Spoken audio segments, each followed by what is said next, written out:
Это как с прогнозом погоды. Если сегодня солнечно, то завтра на 80% скорее всего будет солнце, да?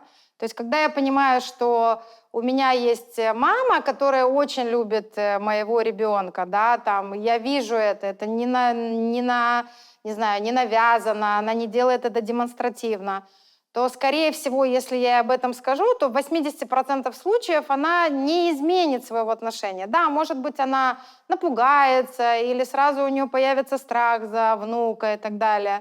Но, в принципе, ничего страшного не произойдет. Как я могу помогать в этом процессе? Это быть более подготовленной аргументированно, то есть постараться изучить максимальное количество мифов о том, что возможно, может быть с ЛГБТ людьми, детьми и так далее, и постараться подготовить аргументы спокойно, может быть, с кем-то это проговорить, обсудить, на группах, я не знаю, там, с подругой, которая знает об этом, к психологу пойти поговорить. Но знать, что ну, вероятность того, что прям все, обрежут все контакты, концы, она ну, в 20% случаев, а может быть и меньше. И если я понимаю, что, возможно, мой в данном случае оппонент со мной, скорее всего, обрежет контакты, мне важно быть готовой к этому или готовым. Завишу я от этого человека финансово?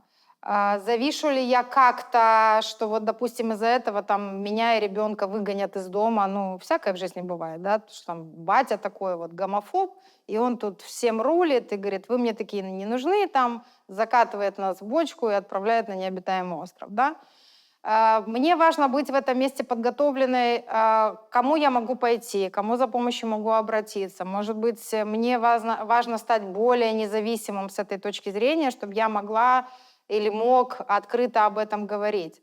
То есть понимать, что подготовиться на все 100% мы не можем, но понимать, что чем больше у меня будет информации, чем стабильнее внутренне я буду, чем независимо эмоционально, финансово, у меня будет своя экосистема социальная, куда я могу обратиться за помощью, за поддержкой, тем легче мне будет проходить этот процесс, потому что он очень важный, потому что только камин-аут на самом деле решает эту проблему. И как показывает практика, что люди, когда совершают камин-аут, как люди из ЛГБТ-сообщества, так и их родители, то при них уже перестают просто так кидаться фразами типа «всех их надо расстрелять», «все это мода», «все это навязанное», и начинают хотя бы задумываться, что, ну да, на самом деле люди из ЛГБТ-сообщества всегда были, есть и будут. И единственное, что я могу в этом месте сделать, это не их попытаться поменять, а свое отношение изменить к этому, быть каким-то более уважительным, открытым и доброжелательным к моим близким людям.